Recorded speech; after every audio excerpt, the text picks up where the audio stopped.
দুই নবীর মাঝখানে একজন নবী এসেছেন, বিদায় হয়ে গেছেন, আর একজন নবী আসবেন মাঝখানে। দিনের দাওয়াত একেবারে বন্ধ হয়ে যায় নাই, কেউ না কেউ চালু রেখেছেন। উম্মতের ভেতর থেকে আলেম ছিলেন, সাহাবী ছিলেন, কেউ না কেউ কিছু না কিছু চালু রেখেছেন। আল্লাহ রাব্বুল আলামিন বলেন, এই লোকগুলির কাছেও, তোমার এদের বাপ দাদার কাছেও এই ধরনের আহলি কিতাবের পক্ষ থেকেই তাদের কাছে কিতাবের কথা ছিল, আখিরাতের কথা ছিল, তাওহীদের কথা ছিল, রিসালাতের কথা ছিল। এখন তাদের অবস্থা হলো যে তাদেরকে আপনি যতই বুঝান না কেন, যতই শোনান না কেন, ওরা কিছুতেই মানবে না। ওরা সিদ্ধান্ত নিয়ে ফেলেছে, ওরা মানবে না। সুপ্রিয় দর্শক, আসসালামু আলাইকুম ওয়া রাহমাতুল্লাহ। ইসলাম শত্রুর সাথে যেমন সতর্ক থাকতে শিখেছে, তেমনি আরেক শ্রেণীর মানুষের ব্যাপারেও সতর্ক করে দিয়েছে। তারা হলো মুনাফিক। বাইরে থেকে তারা মুসলমানদের মতো, কিন্তু ভিতরে লুকিয়ে রাখে কুফর, প্রতারণা আর বিশ্বাসঘাতকতা। আল্লাহ তাআলা কোরআনে তাদের ব্যাপারে বলেছে, নিশ্চয় মুনাফিক দুজকের সবচেয়ে নিচের স্তরে থাকবে। এদেরকে আপনি কখনো সতর্কবাণী শুনাইতে পারবেন না। কথা বুঝতে পেরেছেন? আল্লাহ রাব্বুল আলামিন বলেন, এদের অবস্থা হয়েছে লাকাদ হাক্কাল কওলু আলা আকসারিহিম ফাহুম লা ইউমিনুন। এর অধিকাংশের ব্যাপারেই আযাবের সিদ্ধান্ত হয়ে গেছে। এরা আযাবের সিদ্ধান্তের উপযোগী হয়ে গেছে। এদের অধিকাংশই, এরা এখন আর ঈমান আনবে না। হুজুর সাল্লাল্লাহু আলাইহি ওয়াসাল্লামের দ্বীনি দাওয়াতের ব্যাপারে এরা হঠকারিতা আর জিদ প্রকাশ করলো, অহংকার করলো। কি অহংকার? মক্কার কাফেরেরা অহংকার করলো যে এই ধরনের একটা গরিব মানুষ নবী হইছে, আমরা তার নবুয়ত মানবো কেন? এত ধনী মানুষ আছে আমাদের দেশে, একটা ধনী পয়গম্বর হইল না কেন? কত মানুষের বাপ আছে, তার একজন যদি নবী হইতো তাও কাজ হতো, একজন এতিম মানুষ কেন নবী হলো? এই ছিল তাদের অহংকার, আর ছিল হঠকারিতা। এই অহংকার এবং হঠকারিতার কারণে আল্লাহ রাব্বুল আলামিন তাদেরকে বলছেন যে এরা এখন আযাবের সিদ্ধান্তের উপযোগী হয়ে গেছে। এখন আর এদের কোনো উপায় নাই। এরা জেনে শুনে দ্বীনের সাথে বিরোধিতা করা শুরু করে দিয়েছে। ভাইরা আমার, আল্লাহ রাব্বুল আলামিন বলেন, এই জন্য আমি কি করেছি তুমি শুনে রাখো। ইন্না জাআলনা ফি আ'নাকিহিম আগলালান ফাহিয়া ইলাল আযকানি ফাহুম মুকমাহুন। আমি এদের গলদেশে বেড়ি পরায় দিয়েছি, তাদের গলায় দিয়েছি আমি বেড়ি পরায়, যে বেড়িটা থুতনি পর্যন্ত শৃঙ্খলিত হয়ে গেছে। দেখুন কায়দা, আল্লাহ কথার বলার বর্ণনা লক্ষ্য করুন। ইন্না জাআলনা ফি আ'নাকিহিম আগলালা, আমি তাদের গলায় বেড়ি লাগাই দিছি। কি লাগাই দিছি? বেড়ি। কোন পর্যন্ত? ফাহিয়া ইলাল আযকান, যেটা তাদের থুতনি বা চিবুক পর্যন্ত আটকে গেছে। ফাহুম মুকমাহুন, এখন তারা রীতিমতো দাঁড়ায় আছে একেবারে, যার ফলে তারা দাঁড়ায় আছে মাথা খাড়া করিয়া। এই যে গলার মধ্যে অনেকে ঠান্ডা ঠান্ডা লাগলে দেখেন না, এক প্রকারের মোটা পুরু এইখানে গলায় ডাক্তাররা বাঁধে দেয়, দেখছেন আপনারা? এরকম মোটা, এরকম গলায় লাগাই দেয়, যার ফলে মাথা নিচু করে দেখতে পারে না। তার মানে হলো এদের অহংকার আর হঠকারিতার বেড়ি গলায় এমন লাগছে, কল্লাটা এরকম উঁচু করে আছে। এখন মাথা উঁচু করে থাকলে পথ দেখে, যেরকম পথ দেখে, আর পথ যদি না দেখে তাহলে ড্রেনের মধ্যে, খানার মধ্যে পড়ে কিনা, দাঁত মুখ ভাঙে কিনা, জীবন শেষ হয় কিনা। আল্লাহ কয় যে অহংকার, হঠকারিতা, জেদ এদের গলায় বেড়ির মতো হইয়া কল্লাটা উঁচু হয়ে গেছে। এখন আর রাস্তা দেখতে পাচ্ছে না, রাস্তা তারা পাচ্ছে না, এখন ধ্বংস ছাড়া তাদের পথ নাই। وَجَعَلْنَا مِنْ بَيْنِ أَيْدِيهِمْ سَدًّا وَمِنْ خَلْفِهِمْ سَدًّا فَأَغْشَيْنَاهُمْ فَهُمْ لَا يُبْصِرُونَ। আমি তাদের সামনে একটি প্রাচীর খাড়া করেছি, পিছনে আরেকটা প্রাচীর খাড়া করে দিয়েছি, আর তাদেরকে ঢেকে দিয়েছি। ফাহুম লা ইউবসিরুন, এখন আর তারা কিছু বুঝে উঠতে পারতেছে না। সামনেও প্রাচীর, পিছনেও প্রাচীর, আরো ঢেকে দেওয়া হয়েছে, এখন তারা কিছু বুঝে উঠতে পারছে না, কিছু দেখতে পাচ্ছে না। তার মানে হলো তাদের অহংকার, তাদের জেদ এমন ভাবে তাদেরকে আটকাই ফেলেছে যে এখন তারা সহজ সরল রাস্তা আর দেখতে পাচ্ছে না, রাস্তা বন্ধ হয়ে গেছে। আত্মহংকার তাদেরকে শেষ করে দিয়েছে। সামনেও প্রাচীর, পিছনেও প্রাচীর। তার মানে কি? তার অর্থ হলেই পিছনের প্রাচীর মানে পিছনে অতীতে আমার দ্বীনের সাথে বিরোধিতা করে, কোরআনের আইন অমান্য করে, নবীদেরকে অস্বীকার করার ফলে ওই জাতিসমূহের যে অবস্থা আমি করে দিয়েছি, ওই ইতিহাস ওরা ভুলে গেছে, ওদের স্মরণে নাই। স্মরণ করলেও তারা বিশ্বাস করে না, মনে থাকলেও বিশ্বাস করে না। আর এখন কোরআনের অমান্য করলে যে তাদের সামনে কি হবে সে কথাও তারা বুঝতে পারছে না। পিছনেও দেওয়াল, সামনেও দেওয়াল পড়ে গেছে। আমার কালাম, আমার দ্বীন অস্বীকার করার কারণে কওমে আদ, কওমে সামুদ, কওমে আয়কাব, কওমে নমরুদ, কওমে ফেরাউন, এদের গোষ্ঠী, এদেরকে আমি যেমন করে ধ্বংস করে দিয়েছি, অতীতের ইতিহাসকে তারা ভুলে গিয়েছে, ওই ইতিহাস তাদের মনে নাই। আর সামনে যে তাদের অত্যন্ত খারাপ দিন আসতে পারে তাও তারা বুঝতে পারছে না। এই জন্য তারা এখন অন্ধকার দেখতেছে, চতুর্দিক থেকে তারা ঘেরাও হয়ে গেছে। বন্ধুগণ, আজকে যদি মুসলমানদেরকে পথ দেখতে হয় তাহলে ইসলাম ছাড়া অন্য কোনো পথ নাই। আল্লাহ বলছেন যে এই সমস্ত লোকগুলো অতীতে মক্কারে কাফেররা তারা অস্বীকার করেছিল আল্লাহ রাব্বুল আলামিনের আইনকে, তার কারণে এভাবে আল্লাহ তাদের সামনে পেছনে এভাবে করে তাদের অজ্ঞতা, মূর্খতা, হঠকারিতার যে অহংকার তাদেরকে ঘিরে রেখেছে। রব্বুল আলামিনের পরে বলেন, ওয়াসাওয়াউন আলাইহিম আনজারতাহুম আম লাম তুনজিরহুম লা ইউমিনুন। সাওয়াউন আলাইহিম, এদেরকে আপনি ভয় দেখান আর না দেখান সব সমান, ওরা ঈমান আনবে না। দরুদ শরীফ পড়েন জোরে সোরে। সালাতুন ইয়া রাসূলুল্লাহ আলাইকুম,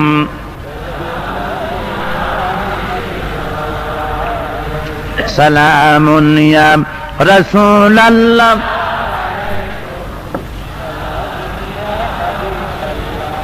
একটু জোরে পড়েন না মহব্বতের সাথে, সালাতুন ইয়া।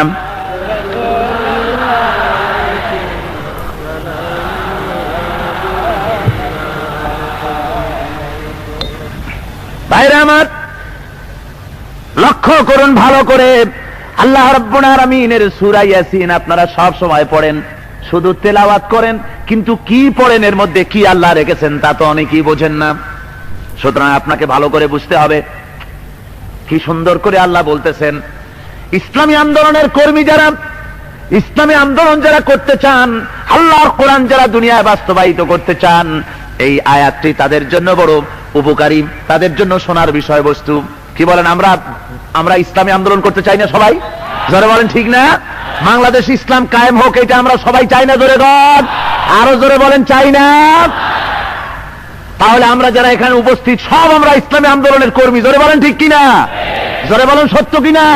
কারা কারা ইসলামী আন্দোলনের কর্মী হাত উঁচু করে দেখান তো, দেখান তো। আলহামদুলিল্লাহ, জোরে বলেন আলহামদুলিল্লাহ। হাত নামান।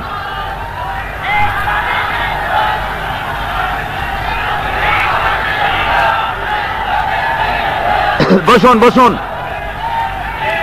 আমি দাঁড়াইতে বলি নাই, দাঁড়াইতে বলি নাই, বসতে বল। মানুষেরা কোরআনের আকর্ষণে আসবে। জোরে কোন সুবহানাল্লাহ।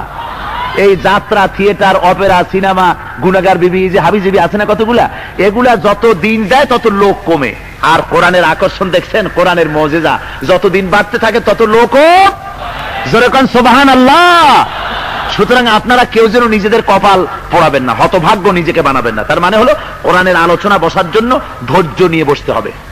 আমি তো আপনাদেরকে লম্বা চৌড়া আলোচনা করি না, নিশ্চয়ই আপনারা জানেন, বড় জোর 2 থেকে আড়াই ঘন্টা এই সময়টুকুন বসা যায়। এইভাবে নিয়ত করে বসবেন, মাঝখান থেকে হাঁটা ওঠা বাকি 4 দিন যেন কাউকে বলা লাগে না। বলে জোরে বলেন, মনে থাকবে আপনাদের? জোরে বলেন, মনে থাকবে? মনে যেন থাকে। আপনারা মনে করবেন আপনারা যারা আসছেন সব ছাত্র।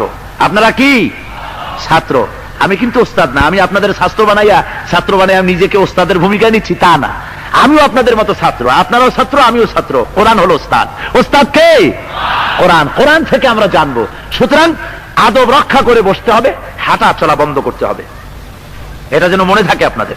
এবার আসুন, আল্লাহ রাব্বুল আলামিন কি সুন্দর করে বলতেছে, ওয়াসাওয়াউন আলাইহিম আনজারতাহুম আম লাম তুনজিরহুম লা ইউমিনুন। আল্লাহ তার হাবিবকে ডেকে বলেন, ও নবী, আপনি তাদেরকে ভয় দেখান আর না দেখান সব সমান। লা ইউমিনুন, এরা ঈমান আনবে না। তার মানে কি? এরা যখন ঈমান আর আনবেই না, আপনি দাওয়াত বন্ধ করে দেন, চুপ করে বাড়ি বসে থাকেন। ওরা যখন ঈমান আনবেই না, আল্লাহ তো বলছেন যে সাওয়াউন আলাইহিম, এটা একেবারে সমান, দাওয়াত শুনান আর না শুনান, ভয় দেখান আর না দেখান, ওরা কি করবে না? ঈমান আনবে না। তাহলে তার অর্থ কি? যে তাহলে ঈমান যখন আনবি না, তাহলে ঘরে বসে খালি মুরগি জবাই দিয়ে খাই আর জমের মতো জিকির করি, তাই নাকি? না, বরং আল্লাহ রাব্বুল আলামিন বলতে চান তাবলীগ করাটা অর্থহীন নয়, দিনের দাওয়াত অর্থহীন হবে না, যেহেতু কে দাওয়াত কবুল করবে আর কে কবুল করবে না তা তো আপনি জানেন না। ইন্নাকা লা তাহদি মান আহবাবতা, কে দাওয়াত কবুল করবে তা তো আপনি জানেন না। আপনি যারা পছন্দ করেন তারই তো হেদায়েত করতে পারবেন না। হেদায়েতের মালিক কে? আল্লাহ রাব্বুল আলামিন। আজ যারা দিনের দাওয়াতের বিরোধিতা করতেছি, ওই বিরোধীদের ভিতরেও যে তুমি যদি বিজ্ঞানসম্মত দাওয়াত দিতে পারো, যদি তুমি বুঝাতে পারো, তাহলে ওদের লিডারকে যে তুমি পাবে না, ওদের ভিতর থেকে যে লোক তুমি পাবে না তা তো তুমি জানো না, ঠিক কিনা?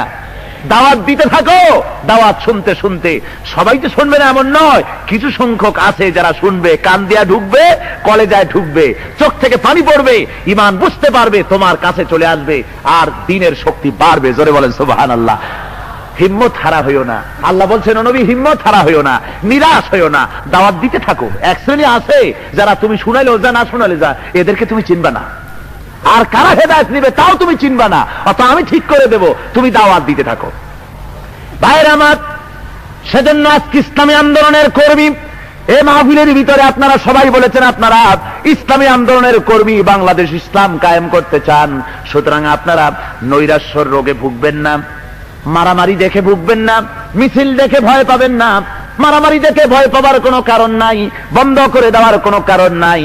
হিকমতের সাথে কাজ করতে হবে। উদউ ইলা সাবিলি রাব্বিকা বিল হিকমাতি ওয়াল মাউইযাতুল হাসানা। আল্লাহ রাব্বুল আলামিন বলেন, তোমার রবের দিকে, তোমার প্রভুর দিকেই, তোমার আল্লাহর দিকে মানুষকে হিকমতের সাথে, কৌশলের সাথে তুমি দাওয়াত দাও, মিষ্টি মিষ্টি কথা দিয়ে দাওয়াত দাও। লাঠি মারার জন্য পাঠানো হয়নি, ভালো ভালো কথা বলে মানুষকে দাওয়াত দাও, দাওয়াত বন্ধ করে দিও না।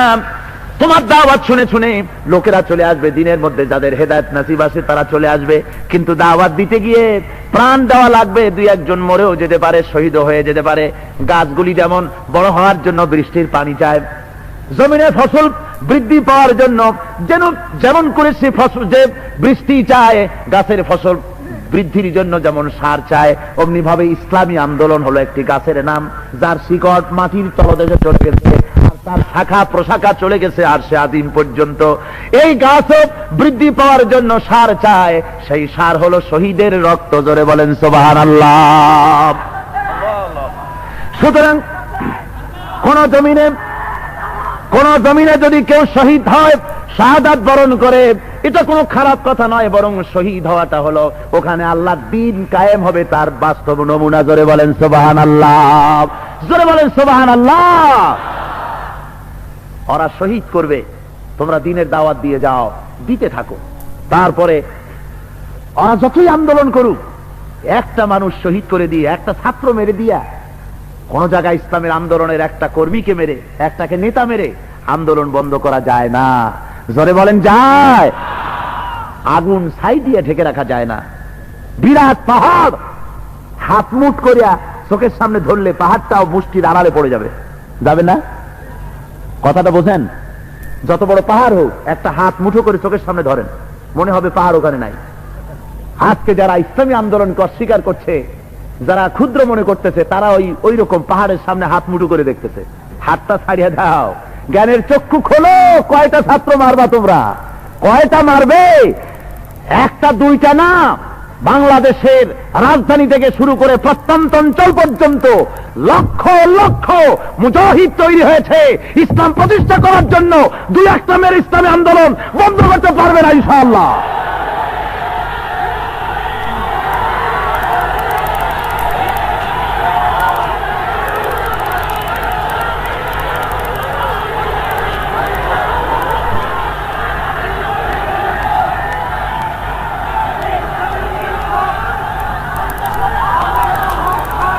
ভাইরা আমার, আজকের গণজোয়ার শুরু হয়েছে সারা বাংলাদেশ জুড়ে। গণজোয়ার, জোরে বলেন আলহামদুলিল্লাহ, আরো জোরে বলেন আলহামদুলিল্লাহ। ইসলামের শত্রুরা, ইসলামের দুশ্মনেরা, তারা মনে করতেছে যে জোয়ার বুঝি তাদের, দিন বুঝি তাদের, না, ঠিক পাও নাই, সে সময় নাই, সে গুড়ে বালি, পদ্মা, গঙ্গা, ব্রহ্মপুত্র, যমুনার পানি অনেক দূর গড়িয়ে গেছে, অনেক দূর গড়িয়ে গেছে। আমি তো বলে থাকি এখন যে আগে ইসলামের কথা বলতো শুধু মৌলভী সাহেবরা, শুধু পীর সাহেবরা, আর এগুলি অনেকেই বুঝতে চাইতেন না। এখন আলহামদুলিল্লাহ শুধু মৌলানা সাহেবরা, মৌলভী সাহেবরা নয়, এখন দাড়িবিহীন, প্যান্ট শার্ট পরা এই ধরনের বহু লোক বেরিয়ে গেছেন, যারা ইসলামকে সত্যিকারের বুঝতে শিখেছেন, জীবন দিতে শিখেছেন। আমার তো মনে হয় সত্যিকারের বাংলাদেশে যদি আল্লাহর দ্বীনের জন্য জিহাদ ফরজ হয়ে যায়, রক্ত দেওয়া যদি ফরজ হয়ে যায়, তাহলে মৌলভী মৌলানা সাহেব কোথায় থাকবেন আমি জানি না, কিন্তু এটা আমি জানি লক্ষ লক্ষ দাড়িবিহীন প্যান্ট শার্ট পরা যুবক মুসলমান বাংলার জমিনে তৈরি হয়েছে, যারা বুকের তাজা রক্ত দিয়ে বাংলার জমিনে কলেমার পতাকা আজ হোক আর কাল হোক উড়াবেই উড়াবে ইনশাআল্লাহ, কোনো সন্দেহ নাই।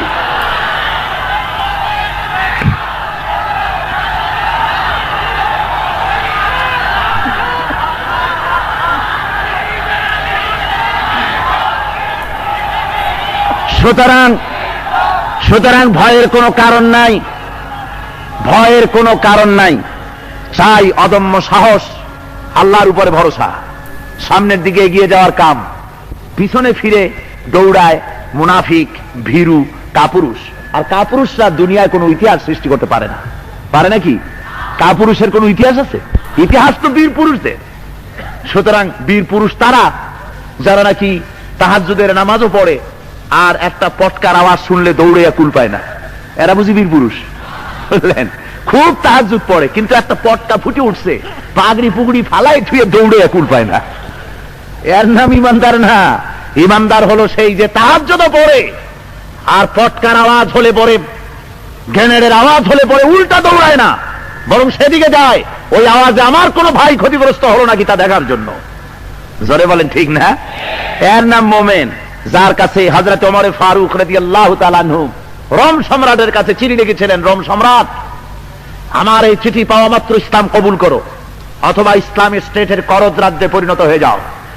যদি তা না হয় ইসলামও কবুল করবে না, মদিনার করদ রাজ্যেও পরিণত হবে না, আর ইসলামের সাথে বিরোধিতা যদি করো তাহলে তোমার বিরুদ্ধে আমি এমন এক বাহিনী পাঠাবো, যে বাহিনী তোমরা বেঁচে থাকা যত মহব্বত করো, শরাব যত তোমাদের প্রিয়, দুনিয়ায় বেঁচে থাকা তোমাদের জন্য যত প্রিয়, আমার সে বাহিনী দুনিয়া থেকে শাহাদাত বরণ করাকে এর চাইতে বেশি প্রিয় বলে মনে করে। জোরে বলে সুবহানাল্লাহ। সেই বাহিনী পাঠিয়ে দেবো ভাইরা আমার। তাই আল্লাহ রাব্বুল আলামিন বলছেন যে দাওয়াত আপনি তাদের সতর্ক বাণী শুনান আর না শুনান, ওরা ঈমান আনবে না। এর অর্থ এ নয় যে বন্ধ করে দিন, শোনাতে থাকুন। আল্লাহ রাব্বুল আলামিনের পরে বলেন ইন্নামা তুনজিরু মান ইত্তাবাআদ যিকরা ওয়া খাশিয়ার রাহমানা বিল গায়ব ফাবাশশিরহু বিমাগফিরাতিন ওয়া আজরিন কারীম। নিশ্চয়ই সতর্ক বাণী আপনার শুনবে তো সেই লোক, যে ব্যক্তি মেনে চলার, যে মেনে চলবে, মেনে যে চলবে সেই তো আপনার সতর্ক বাণী শুনবে। মেনে চলার মতো মন যার আছে, আর সেই ব্যক্তিকে সে হলো খাশিয়ার রহমান, খাশিয়ার রহমান বিল গায়ব। তার কোয়ালিটি কি? তার কোয়ালিটি হলো সে অদেখা প্রভুকে বিশ্বাস করে। আপনার কথা শুনবে কে? আপনার উপদেশ মানবে কে? তার কোয়ালিটি কি? আল্লাহ রাব্বুল আলামিন বলেন আপনার উপদেশ তো সেই ব্যক্তি মানবে, আপনার উপদেশ তো সেই ব্যক্তি গ্রহণ করবে। সতর্কবাণী দিয়ে সতর্ক হবে তো সেই লোকটি, যে ব্যক্তি অদেখা দয়াবানকে, অদেখা আল্লাহকে যে বিশ্বাস করে, আর আপনাকে যে ব্যক্তি মেনে চলার জন্য যার মন আছে, এই ব্যক্তি পারবে সতর্ক বাণী সে শুনবে, সেই মোমেন হবে। সুতরাং অদেখা খোদার উপরে ঈমান আনাটাই হলো সবচাইতে বড় কথা। আমরা যাকে দেখি না, এই গুণ হলো সবচাইতে বড় গুণ আমাদের। সেই লোকটির যারা কি আল্লাহকে দেখে নাই অথচ আল্লাহকে বিশ্বাস করে, আমরা তো তাই করেছি। কি বলেন? তাই করেছি না? আর যার ভিতরে এই কোয়ালিটি নাই, আল্লাহরই যে বিশ্বাস করে না, তার হেদায়েত কোনোদিন হবে না। জোরে বলেন হবে? গোটা কোরআন শরীফ ভিজাইয়া যদি কিয়ামত পর্যন্ত খাওয়ায়, তারে ঈমান আসবে? কোরআন শরীফের তাবিজ বানাইয়া, ছোট ছোট কোরআন শরীফ আছে না মাদলির মধ্যে ঢুকায়, ওই রকমের মাদলির মধ্যে ভরিয়া কোরআন শরীফ যদি গলায় ঝুলাই রাখে, ইমান আসবে তার? আসবে না। আল্লাহরই যদি বিশ্বাস না করে, সে কোনোদিন ইমান তার আসবে না। ইমান আনার জন্য আল্লাহর বিশ্বাস থাকতে হবে, অদেখা খোদাকে বিশ্বাস করতে হবে। খোদাকে তো আমরা দেখি নাই, না দেখেই বিশ্বাস করেছি। কি পড়েছি? লা ইলাহা ইল্লাল্লাহু মুহাম্মাদুর রাসূলুল্লাহ, লা ইলাহা ইল্লাল্লাহু মুহাম্মাদুর রাসূলুল্লাহ। সুতরাং আল্লাহকে বিশ্বাস করার এই কোয়ালিটি যাদের মধ্যে আছে, ঈমান একমাত্র তারাই আনতে পারবে। সতর্ক বাড়ি দিয়ে তাদেরই কাজ হবে। আল্লাহ রাব্বুল আলামিনের পরে বলেন, ইন্না নাহনু নুহয়িল মাউতা ওয়া নাকতুবু মা কদ্দামু ওয়া আসারহুম ওয়া কুল্লা শাইইন আহসাইনাহু ফি ইমামিম মুবিন। নিশ্চয়ই আমি একদিন মৃত্যুকে জিন্দা করব। আল্লাহ বলেন, নিশ্চয়ই আমি একদিন মৃত্যুকে জিন্দা করব, আর ওয়ানাকতুবু মা কদ্দামু, আর আমি তোমাদের ফেলে আসা কাজগুলি, যা কিছু তুমি পেশ করেছো, যা তুমি করেছো, এ সব কিছু আমি লিখে রাখতেছি। ওয়া আথারাহুম, এবং তোমার নিদর্শনাবলী তাও আমি সব সংরক্ষণ করছি। ওয়া কুল্লা শাইইন আহসাইনাহু ফি ইমামিম মুবিন, আর আমি তোমাদের সব কিছু খুলে খুলে একটা একটা করে আমি সব এক উন্মুক্ত কিতাবে লিপিবদ্ধ করতেছি, যা তোমরা বলো আর যা তোমরা করো। জোরে বলেন সুবহানাল্লাহ। এখানে এই আয়াতের ভিতরে আল্লাহ রাব্বুল আলামিন তিনটি কথা পেশ করছেন। একটি হলো বান্দার ভালো মন্দ যা করুক তা তার দপ্তরে লিখে রাখেন। বান্দা ভালো মন্দ যা করুক তা কোথায় লিখে রাখেন? একটি কিতাবের মধ্যে, একটা দপ্তরে আল্লাহ লিখে রাখেন। তারপরে বান্দা যা করে তা সবকিছু তার অন্তরের ভিতরে আল্লাহ জাগরুক রাখেন, মনের মধ্যেও থাকে। আমলনামা যদি নাও আল্লাহ করতেন সিস্টেম, ফেরেশতা দিয়ে লেখাবার, এমনিও মানুষের মনে থাকতো, তবু আল্লাহ রেকর্ড রেখেছেন, রেকর্ড রাখবেন। সে আমলনামা এক তো আল্লাহ লেখান, লক্ষ্য করুন তিনটা কাজ হচ্ছে। এক তো আল্লাহ আমলনামা লেখান, আর দুই নম্বরে মানুষের অন্তরের ভিতরে ব্যাপারটা ধরে রাখেন, আল্লাহ নিজে ধরে রাখেন। দেখুন না, আপনি ছোটবেলা থেকে এই পর্যন্ত ছোট বড় যত কাম করেছেন, বিশেষ করে অপরাধমূলক কাজ যা করেছেন, চিন্তা করলে মনে পড়বে না? কথা কন না কেন? জোরে বলেন, পড়বে কিনা? জোরে বলেন সুবহানাল্লাহ। আপনার মনের ভিতরে আল্লাহ তা ধরে রেখেছেন, সব অন্তরের ভিতরে ধরে রাখা আছে। এরপরে ওয়াসারাহুম, আল্লাহ রাব্বুল আলামিন বলেন, আমি সব তোমার কথাগুলি লিখে রাখতেছি, তোমার অন্তরের ভিতরে আমি সব কিছু ধরে রাখতেছি। তারপরে আরো একটা কাজ করি, ওয়া আথারহুম, আর তোমার নিদর্শনাবলী আমি সেগুলিকেও সংরক্ষিত রাখি। তুমি যা রেখে আসতেছো, করে আসতেছো, এগুলি সব সংরক্ষণ হচ্ছে। কি মানিতা? তার মানে হলো এই দুনিয়ার ভিতরে ভালো মন্দ যে যে কাজ করবে, ওই কাজের সওয়াব অথবা পাপ দুনিয়ার মধ্যে তার লেখা তো হবেই। মরে যাওয়ার পরেও এগুলির প্রতিক্রিয়া তার বংশের উপরে, তার ছেলেপেলের উপরে, তার রাষ্ট্রের উপরে, জনগণের উপরে যতদিন চালু থাকবে, ততদিন পর্যন্ত এর গুনাহ অথবা সওয়াবের ভাগ যে ব্যক্তি প্রথম উদ্বোধন করেছিল তার আমলনামায় লেখা হতে থাকবে। লক্ষ্য করুন, এই ব্যাপারে যদি কেউ একটা সিনেমা হল করে, একটা সিনেমা হল বানিয়েছে, এখন এই সিনেমা হল বানাবার পরে দুনিয়া যতদিন সে বেঁচে ছিল ততদিন তো গুনাহ তার আমলনামায় লেখা হবে। এই লোকটা মরে যাওয়ার পর ওয়া আসারাহুম, কোরআন শরীফে বলা হচ্ছে যে তার নিদর্শন আমি সংরক্ষিত করব। তার মানে হলো এই লোকটা মরে যাওয়ার পর ওই সিনেমার ছবি দেখে যতগুলি লোকের চরিত্র ধ্বংস হবে, যত বছর এটা থাকবে, আর যত লোক এই সিনেমায় ছবি দেখার পর চরিত্র ধ্বংস হবে, ব্লু ফিল্ম দেখার পরে ব্লু ফিল্ম যে আমদানি করেছে, আর ওই ফিল্ম দেখার পর যত লোকের চরিত্র ধ্বংস হবে, যতদিন ধরে হবে, ওই লোকটি মরে যাওয়ার পর কবরে বসে গুনাহ না করেও এই গুনার সিলসিলার সমস্ত পাপ তার আমলনামায় লেখা হতে থাকবে। জোরে বলেন নাউজুবিল্লাহ, জোরে বলেন নাউজুবিল্লাহ।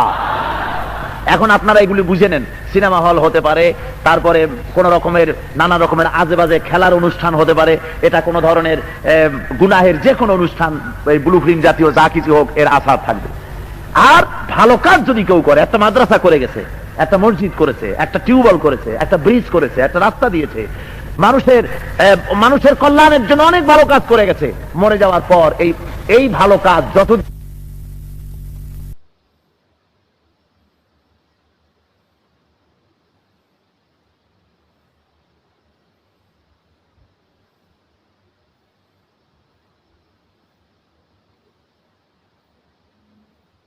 প্রিয় দর্শক, আমরা অনেক সময় ইসলামকে নিজের মতো করে দেখি, কিন্তু ইসলামকে বোঝা যায় কেবল কোরআন ও রসুল সাল্লাল্লাহু আলাইহি সাল্লামের আলোয়। যে জাতি একদিন পৃথিবীতে নেতৃত্ব দিত, আজ সেই জাতিটাই পরাধীন। কারণ আমরা ইসলামকে জীবন থেকে দূরে সরিয়ে দিছি। আমরা নাম রেখেছি মুসলমান, কিন্তু আচরণ, চিন্তা আর ব্যবহারে ইসলামকে ভুলে গেছি। মনে রেখো, যেই জাতি ইসলামকে বুঝে আল্লাহ তাকে সম্মান করে, আর যে জাতি ইসলামকে উপেক্ষা করে আল্লাহ তার থেকে সম্মান কেড়ে নেয়। সুপ্রিয় দর্শক, নিয়মিত আমাদের চ্যানেলের ভিডিও পেতে আমাদের চ্যানেলটি সাবস্ক্রাইব করে রাখবেন। ভিডিওটি যদি ভালো লাগে তাহলে একটি লাইক দিন, শেয়ার করুন এবং কমেন্টে আপনাদের মূল্যবান মন্তব্যটা লিখতে ভুলবেন না। আসসালামু আলাইকুম ওয়া রাহমাতুল্লাহ।